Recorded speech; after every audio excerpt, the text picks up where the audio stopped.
Jazakallah khair.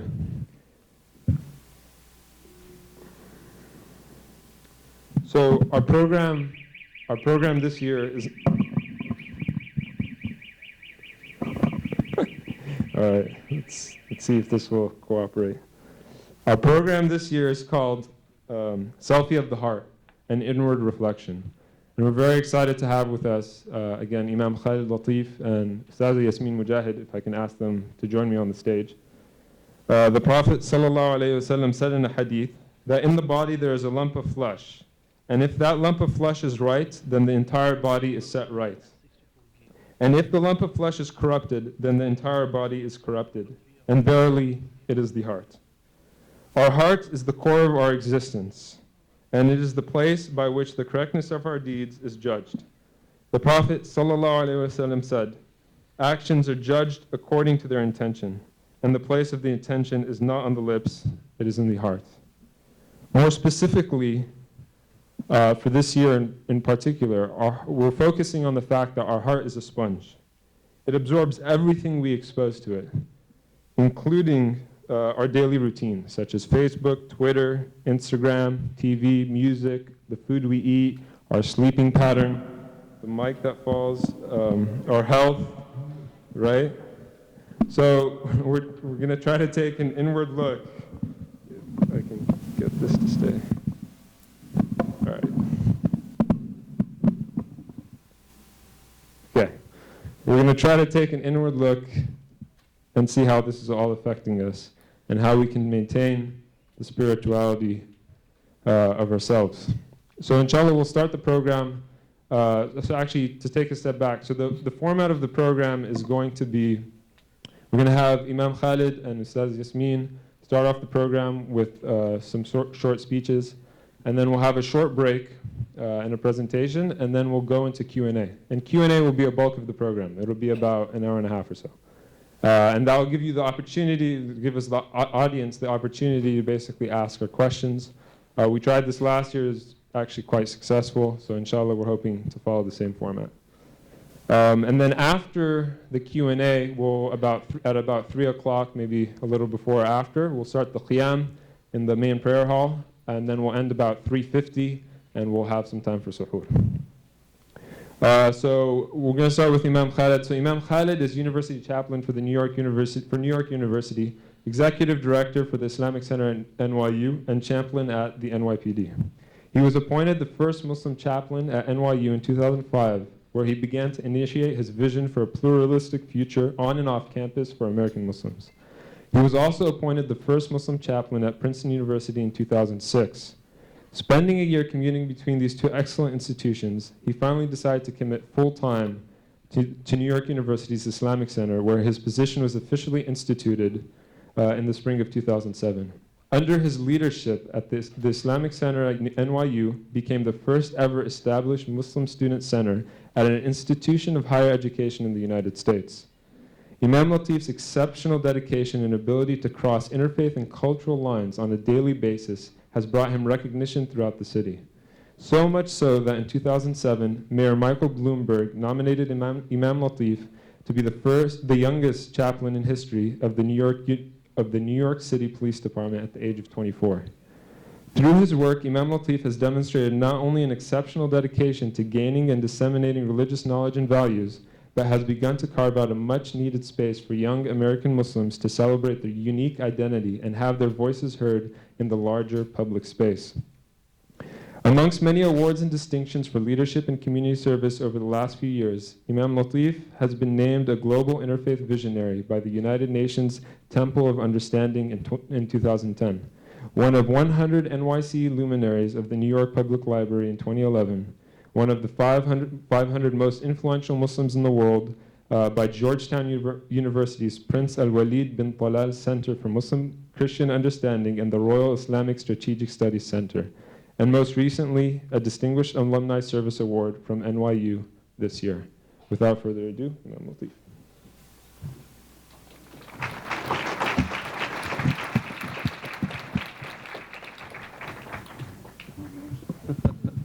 Sorry.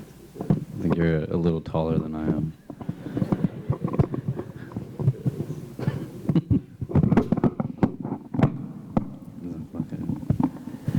Assalamu alaikum wa rahmatullah. أعوذ بالله من الشيطان الرجيم. بسم الله الرحمن الرحيم. الحمد لله رب العالمين. ولا حول ولا قوة إلا بالله العلي العظيم.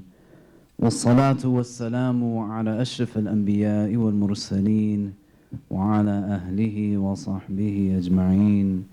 ونشهد أن لا إله إلا الله وحده لا شريك له. ونشهد أن سيدنا مولانا محمدا عبده ورسوله. In the name of Allah, the gracious, the merciful, all praise is due to Allah, the Lord of the universe, the Master of the Day of Judgment. I bear witness and testimony to the oneness of Allah, to His magnificence, His omnipotence, His might, His glory, to His being the creator and sustainer of all things, the giver of life, the guider of hearts, the Master of the Day of Judgment. And I bear witness to the fact that Muhammad ibn Abdullah sallallahu alayhi wasallam is a servant and final messenger. May the peace and blessings of Allah be upon him and upon all those who choose to tread in his path until the last day. It is said that on one occasion, a group of companions come to the Prophet sallallahu alaihi wasallam and ask him the question, Ayu nasi afdal, that which person is the best? The Prophet sallallahu alaihi wasallam, he does not respond in specific. He does not say something to the effect of Yusuf alayhi salam or name any other individual. But in response to this question of which person is the best, the Prophet sallallahu alaihi wasallam gives a more general answer that perhaps for the conversation that we're having tonight, we can use as a basis as we move forward in our discussion. Ayu nasi afdal, which person is the best? And Muhammad sallallahu alayhi wasallam, he responds, Qulul makhmum al-qulub suduk al-lisan, that each one that has a heart that is makhmum and a tongue that is trustworthy. And the companions, they respond to the Prophet sallallahu alayhi wasallam that we know what a trustworthy tongue is, but what is a heart that is makhmum? And in the Arabic language, when we utilize this derivation of the word makhmum, for example, if we say something to the effect of khamamtul ghurfa, we're saying that the room has been swept, as if you've swept it with a broom. And so the heart that is makhmum is a heart that has been swept clean of clutter and any kind of filth that might exist in it. And the Prophet ﷺ, he demonstrates this in the way that he defines it in response to their inquiry of what is this heart that is makhmum. He says, هو تكي والنكي لا إثم فيه ولا بغي ولا غل ولا حسد. That it is one that is taqi, it is one that has a certain mindfulness and consciousness that is underlined with the presence of the divine. It is naqi, it is clean, it is pure. لا إثم فيه ولا بغي. In it there is no oppression or aggression, ولا غل ولا حسد, and no bitterness and no envy. May Allah grant us all hearts that are like this. The question that we want to be able to really try to understand is, how do we get to that point? We get to a place where at times we don't necessarily have such a relationship with our internal, and most of what it is that we chase after is the world that is external, and we don't see really how the two connect. It's just movement over and over and over. The actions that we emanate into this world are things that don't necessarily have a presence of our mind nor of our heart, but they're so habituated, they become so routine that we just keep going and going and going without moments to stop. And importantly, in those moments, there's not reflection when there's no stoppage. There's no accountability, there's no introspection, there's no understanding of how it is that I'm moving forward. There's no real relationship that tries to understand and really, really move towards an imperative of I need to be able to take care of my inside so that I can really deal with this world that exists around me. We hope that, inshallah ta'ala, the conversation sparks something that understands that the world that is internal is much more important, arguably, than the world that is external. Much of the time when I engage people who come to talk to me in my office or over email or over the phone, we get to a place where there's a certain kind of exhaustion. Life throws to them so much in terms of obstacles and challenges, and may Allah alleviate for us any anxiety or affliction that we might be facing in the course of our daily lives. They get to a place where it just becomes overwhelming and burdensome.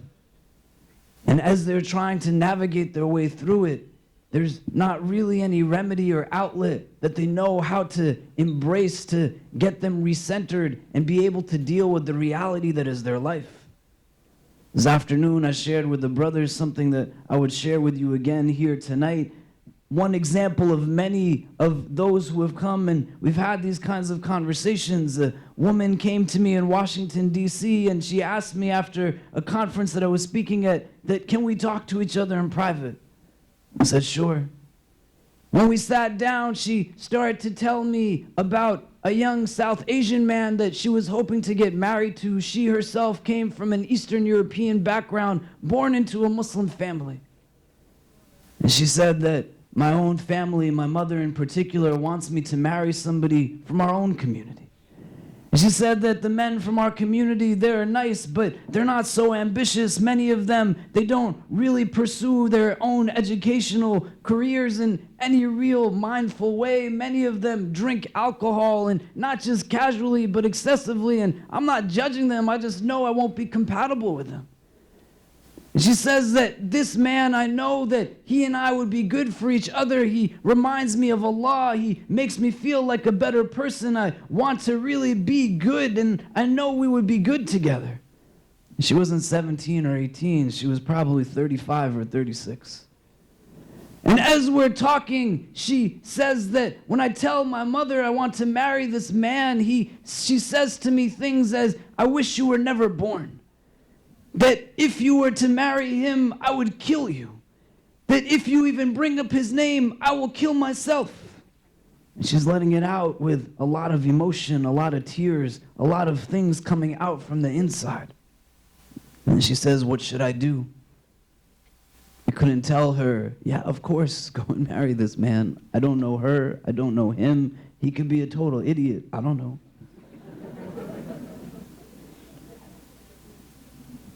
I said to her, sister, I could tell you're really tired. That any decision you make right now will not be what is best in the long term, but it's going to be in response to that anxiety you're feeling.